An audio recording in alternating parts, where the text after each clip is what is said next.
Demo mahasiswa menolak kenaikan PPN 12% di kawasan Patung Kuda berlangsung ricuh. Mahasiswa yang bertahan di kawasan Patung Kuda berhasil dipukul mundur polisi dengan semprotan air dari mobil water cannon.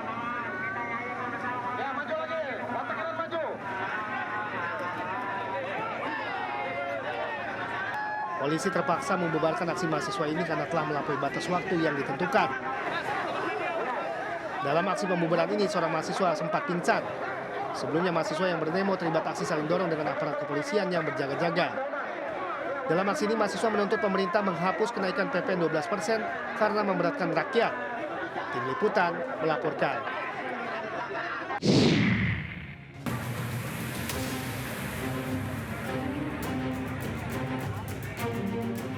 22 kapal yang tengah sandar di Pelabuhan Pelindo, Kota Tegal, Jawa Tengah terbakar. Meski sempat dipadamkan, namun api kembali menyala sehingga petugas yang awalnya akan beristirahat kembali harus berjibaku memadamkan api.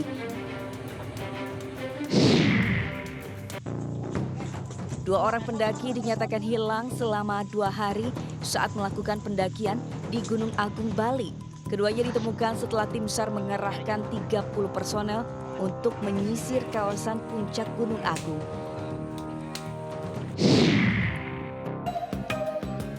Ratusan pengunjung memadati objek wisata Tanjung Lesung, Pandeglang, Banten.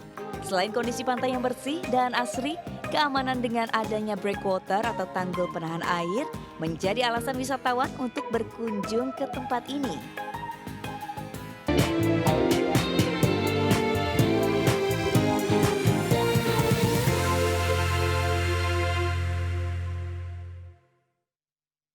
Halo pemirsa, selamat pagi. Anda menyaksikan Buletin iNews Pagi bersama saya Reni Armsari. Dan saya Sabrina Sila, senang sekali bisa menyapa pemirsa kembali pada pagi hari ini.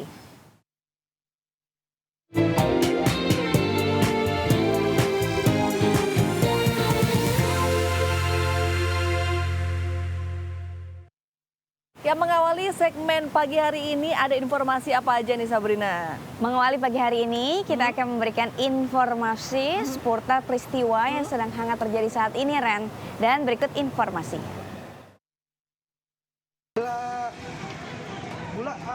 Setelah Hotel Bulak kalau dari wali kota.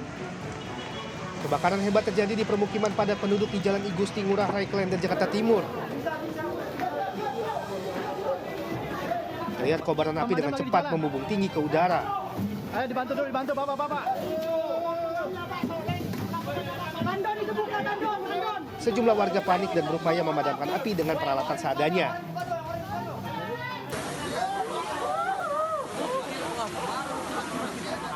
Warga tak kuasa melihat tempat tinggalnya ludes terbakar menangis histeris.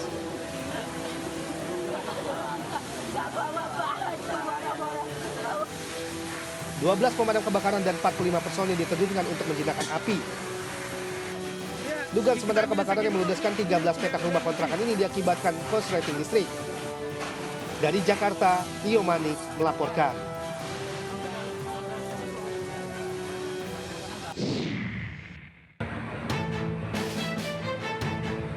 Kobaran api membumbung tinggi dari sejumlah kapal di dermaga timur Pelabuhan Pelindo, Tegal, Jawa Tengah. Untuk mencegah api merembet ke kapal lain, petugas terus melakukan penyemprotan dan melokalisir kapal yang terbakar. Setelah berhasil dijinakkan dan dipadamkan, api kembali membesar. Akibatnya, sejumlah tim damkar dan BPBD Kota Tegal yang baru istirahat kembali berupaya memadamkan api dan mendatangkan personil tambahan. Belum diketahui pasti penyebab dari kebakaran, namun diperkirakan jumlah kapal nelayan yang terbakar mencapai 22 unit. Salah seorang saksi mengatakan, api muncul dari salah satu kapal lalu merembet ke kapal lainnya di sebelahnya. Ya, awal mula dari satu kapal. Soalnya kita kesini juga api udah nyala sih. Tapi ada kapal yang bisa diselamatkan, Mas. Ya ini yang belum kena api. Kalau udah kena api, sekarang kan main fiber semua, langsung nyala semua. Pasca kebakaran, polisi langsung melakukan penyelidikan untuk mengetahui penyebab pasti dari kebakaran kapal. Bahwa telah terjadi kebakaran di Pelabuhan Pelindo, kebakaran kapal yang kurang lebih dimulai pada sekitar pukul 3.30 yang diketahui oleh satu warga, kemudian melapor, kemudian saat ini sementara masih dalam penyelidikan dan sedang dalam proses pemadaman. Peristiwa kebakaran kapal di Pelabuhan Pelindo ini bukan pertama yang terjadi, melainkan sudah yang keempat kalinya sejak tahun 2021 lalu. Jumlah kapal yang overkapasitas di Pelabuhan Pelindo membuat kapal saling berhimpitan satu sama lain sehingga menyulitkan evakuasi. Dari Tegal, Jawa Tengah, Yunibar melaporkan.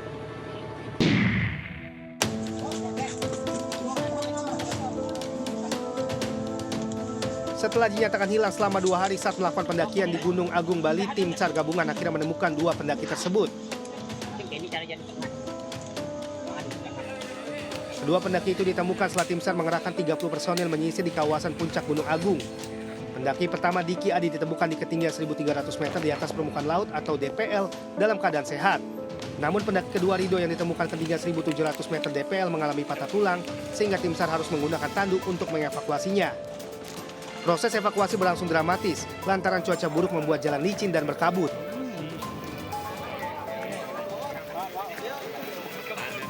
Bisa kita temukan 2 orang korban dengan kondisi yang 1 orang kita temukan dalam keadaan sehat, selamat, dan 1 orang lagi dalam kondisi patah kaki, di mana kemungkinan sempat terjatuh dan terpleset di jurang.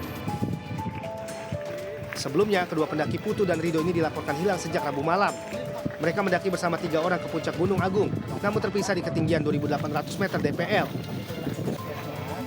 Dari Karangasem, Bali, Yuda Ariesta melaporkan.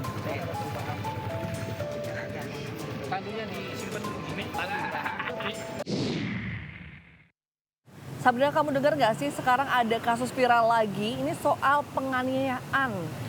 Iya, aku lihat di grup itu pelakunya orang terdekat loh yang menganiaya. Aduh, serem banget ya. Kenapa ya orang-orang tuh gampang banget kebawa emosi terus ringan tangan gitu loh. Iya, bahaya banget loh. Emosi sesaat bisa bikin trauma korbannya dan amit-amit bisa bikin nyawa melayang. Aduh, serem banget ya. Semoga kita selalu terhindar deh dari orang-orang kayak gitu. Serem.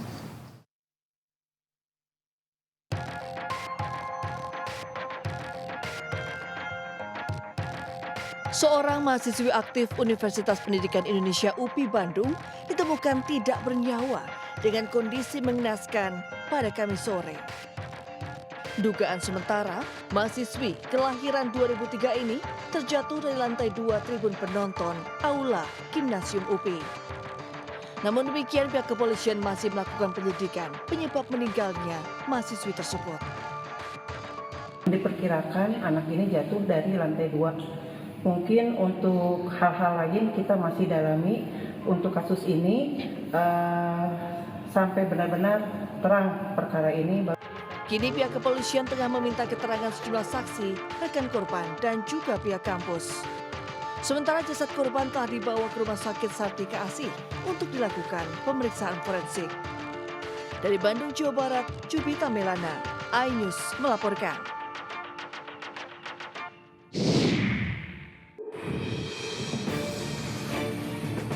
Penanganan kasus IWAS tersangka pelecehan seksual terhadap mahasiswi di Mataram yang ditangani Subdit 4 Renakta di Treskrim Polda NTB masih terus bergulir.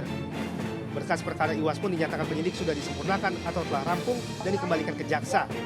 Namun kini penyidik mengendus adanya dugaan keterlibatan ibu kandung IWAS dalam menjerat para korban yang sebagian besar adalah mahasiswi di Mataram. Kita sekarang fokus dulu untuk berkas yang satu ini, tapi tidak menutup kemungkinan kalau memang itu nanti ada informasi baru, ada bukti baru yang memang melibatkan ibunya, itu kemungkinan kami akan lakukan penyelidikan. Kombes Pol Syarif Hidayat menambahkan penyidik telah menemukan petunjuk terkait dugaan keterlibatan ibu kandung IWAS. Rencananya dalam waktu dekat penyidik akan memanggil yang bersangkutan. Masa perpanjangan tahanan rumah IWAS selama 40 hari pun segera berakhir dan penahanan IWAS akan dipindahkan ke Lapas Kulipan. Dari Mataram, Hari Kasidi melaporkan.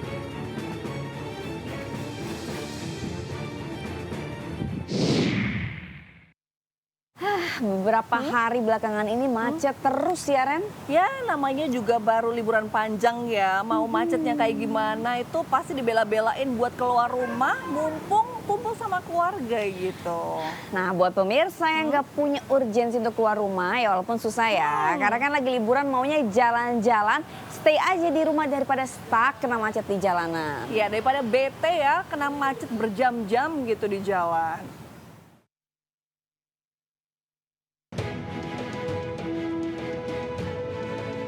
Memasuki akhir pekan dan jelang tahun baru, stasiun Pasar Senen Jakarta dipadati penumpang yang akan mudik ke kampung halaman pada Jumat malam.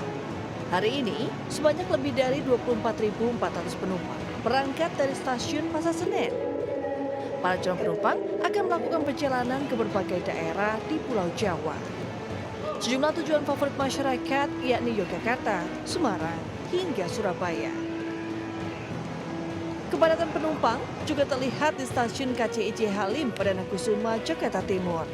Tercatat pada hari Jumat ini, ada 18.000 lebih penumpang yang menggunakan kereta cepat Wush dengan mayoritas tujuan ke stasiun Padalarang. Wush masih jadi primadona bagi masyarakat untuk melakukan perjalanan karena waktu tempuh yang cepat dan dianggap lebih efisien jika dibanding perjalanan dengan mobil pribadi. Selama periode Nataru, lebih dari 260.000 tiket Wush ludes terjual dan diprediksi terus melonjak hingga pergantian tahun baru. Dari Jakarta, Tim Liputan iNews melaporkan.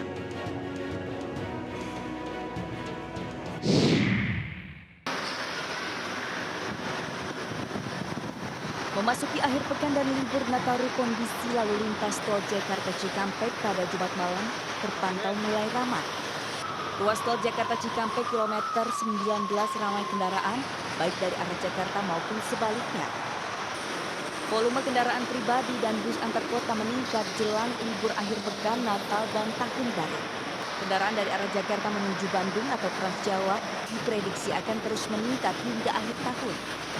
Sistem kontraflow akan diterapkan mulai hari Sabtu ini 28 Desember 2024 hingga 1 Januari 2025 jika terjadi kepadatan di sepanjang ruas tol Jakarta Cikampek. Dan khusus momen libur Nataru juga diberikan diskon tarif tol 10% untuk semua jenis kendaraan yang melewati tol Jakarta Cikampek. Dari Bekasi, Jawa Barat, Muhammad Zulkifli Dimas, iNews melaporkan.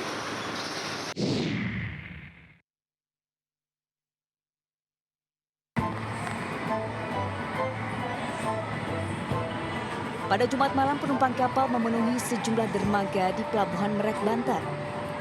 Sebanyak 33 unit kapal Ro-Ro melakukan penyeberangan ke Pulau Sumatera. Para penumpang yang berangkat pada Jumat malam umumnya adalah para karyawan yang menginginkan merayakan tahun baru di kampung halaman.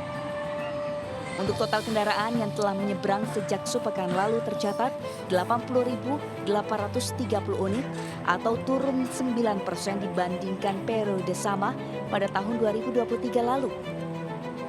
Menurut salah seorang penumpang kapal, dirinya sengaja memilih mudik pada Jumat malam lantaran baru mendapatkan cuti. Karena memang ngambil momen akhir pekan kantor. Baru libur ya? Ya, baru libur. Rencana nanti balik kapan itu? Balik seminggu udah balik lagi sih, karena Senin masih aktif jalan. Bang, tadi sepanjang ini Bang ada antrean atau apa gitu Bang? Hari ini sih lancar perjalanan. Lancar ya? Di pelabuhan nggak ada antrian. Pihak PT ASDP mengimbau kepada para calon penumpang kapal untuk membeli tiket 1 hari sebelum berangkat. Jika terjadi kemacetan saat malam tahun baru atau pada musim arus balik, pihak ASDP telah menyiapkan skenario dengan menyiapkan kantong-kantong parkir di sejumlah wilayah. Dari Cilegon, Banten, Iskandar Nasution, iNews melaporkan.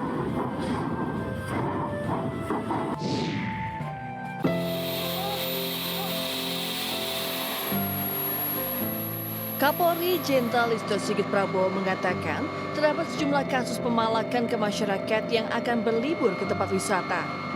Pemalakan ini khususnya terjadi di wilayah Jawa Barat di tengah libur Natal dan Tahun Baru saat ini.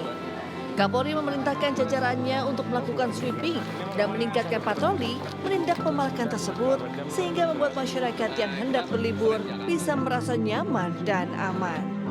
Kita mulai kegiatan operasi pengamanan Nataru sampai dengan saat ini dari hasil laporan khususnya di pantauan jalur tol Jawa Barat khususnya di kilometer 57 sempat terjadi kenaikan di puncak arus mudik pertama di tanggal 21, namun setelah itu rata-rata berjalan normal dan cenderung lebih rendah bila dibandingkan dengan tahun kemarin.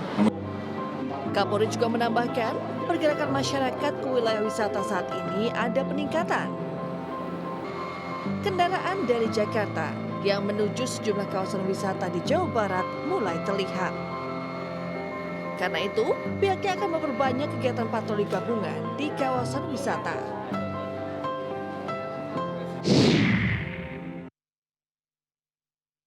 Lagi ngapain sih, Ren? Sibuk banget. Ya emang aku lagi sibuk, ini kesibukan aku tiap hari. Aku milih makanan buat dipesen, karena sekarang kan pilihannya banyak banget ya kan. Jadi aku bingung mau pesen apa. Daripada kamu bingung, kita simak liputan kuliner berikut ini yang bisa jadi rekomendasi buat kamu dan juga buat pemirsa di rumah. Bisa.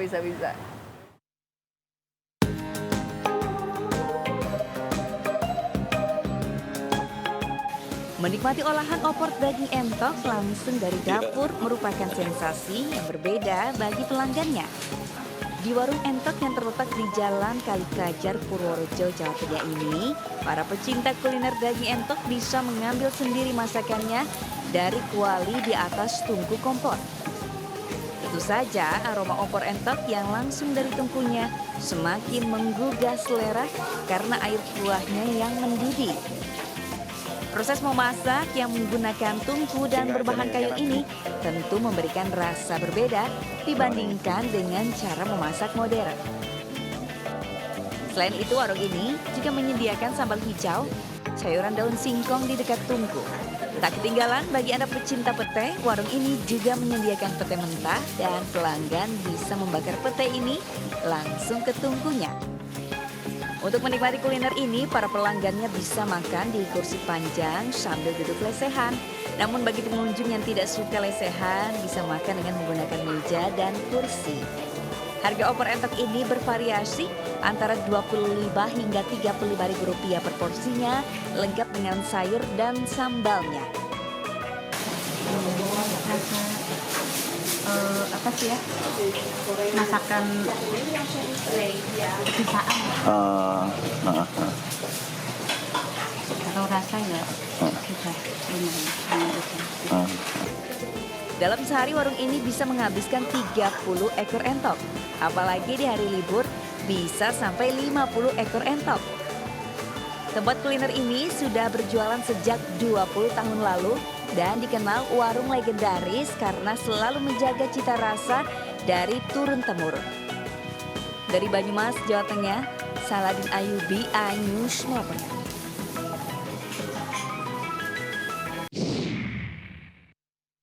Ya pemirsa, jangan kemana-mana karena setelah ini kami masih memiliki sejumlah informasi menarik lainnya. Tetaplah bersama kami di Buletin iNews Pagi.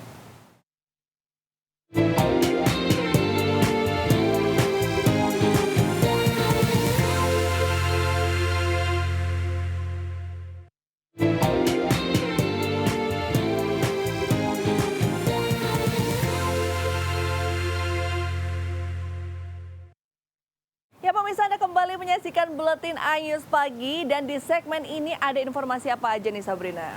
Di segmen kali ini kita akan mengupdate informasi terkait peristiwa yang sedang hangat terjadi saat ini. Kemudian juga informasi dari kriminalitas, mancanegara, dan juga dari dunia politik.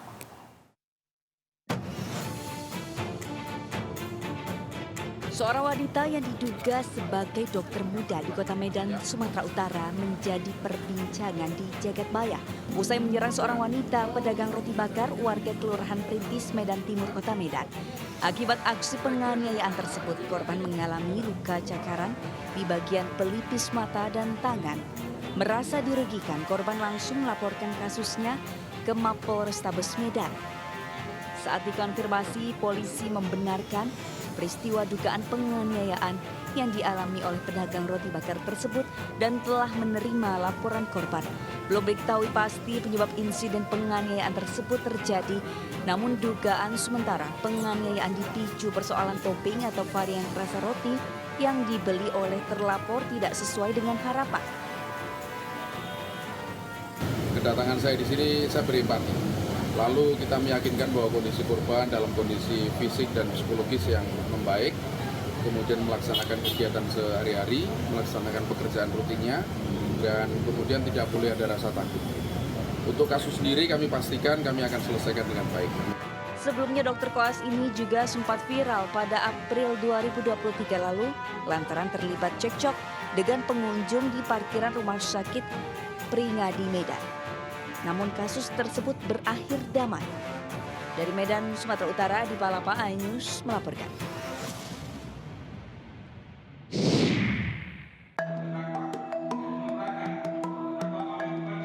Pengusaha Budi Said atau kerap disebut Crazy Rich Surabaya divonis pidana 15 tahun penjara dan denda 1 miliar rupiah dalam kasus tindak pidana korupsi transaksi jual beli 1,1 ton emas antam. Tindak pidana korupsi ini dilakukan Budi bersama dengan broker emas Eksi Anggraini serta mantan GM unit bisnis pengolahan dan pemurnian logam mulia PT Antam, Abdul Haris, dan sejumlah pegawai PT Antam. Tidak hanya divonis bersalah karena korupsi, Budi Said juga terbukti melakukan tindak pidana pencucian uang. Majelis Hakim menjatuhkan pidana tambahan berupa uang pengganti berupa emas seberat 58,8 kg dan denda uang sebesar 35,5 miliar rupiah. Mengadili 1. Menyatakan terdakwa Budi Said terbukti secara sah dan meyakinkan bersalah melakukan tindak pidana korupsi dan tindak pidana pencucian uang secara bersama-sama dan berlanjut sebagaimana dakwaan ke-1 primer dan dakwaan kedua primer. Sebelumnya jaksa menuntut Budi Said divonis 16 tahun penjara dan membayar denda serta mengembalikan emas seberat 136 kg. Jaksa beralasan Budi Said dinilai telah merugikan keuangan negara sebesar 1 triliun rupiah. Tim Liputan iNews melaporkan.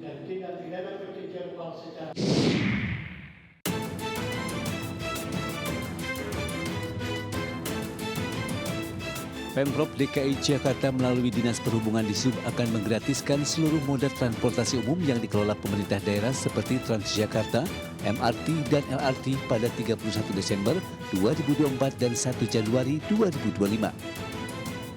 Kebijakan itu diterapkan untuk mendukung pesta pergantian tahun baru 2025.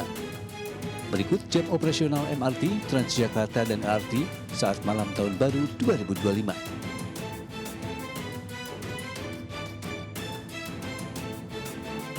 Sementara itu LRT Jakarta, Bogor, Depok, dan Bekasi Jabodebek juga beroperasi pada malam tahun baru 2025. Berikut jam operasional LRT Jabodebek. Sedangkan kereta rel listrik KRL Jabodetabek akan beroperasi selama 24 jam pada malam tahun baru 2025 nanti. Dan berikut jadwal operasional KRL Jabodetabek pada malam tahun baru 2025. Tujuan menambah jam operasional KRL Jabodetabek adalah untuk memberikan akses transportasi bagi masyarakat yang ingin merayakan malam tahun baru, sehingga masyarakat tidak akan kehabisan transportasi umum. Diperkirakan pada malam tahun baru ada pergerakan masyarakat ke pusat-pusat keramaian di ibu kota, seperti kawasan Monumen Nasional, Jalan Sudirman, hingga Gelora Bung Karno. Tim Liputan iNews melaporkan. Aduh, habisnya aku kemana ya? Aku bingung deh, soalnya ya, aku pengen ke mall, tapi kemarin aku ke mall tuh rame banget. Terus ke tempat wisata, antriannya dong sampai mengeluar-keluar. Aduh, kemana ya? Kamu ke tempat wisatanya yang viral-viral kali. Emang iya. Jangan yang viral-viral dong. Banyak loh tempat wisata yang mungkin gak viral, tapi bagus banget. Seperti yang satu ini.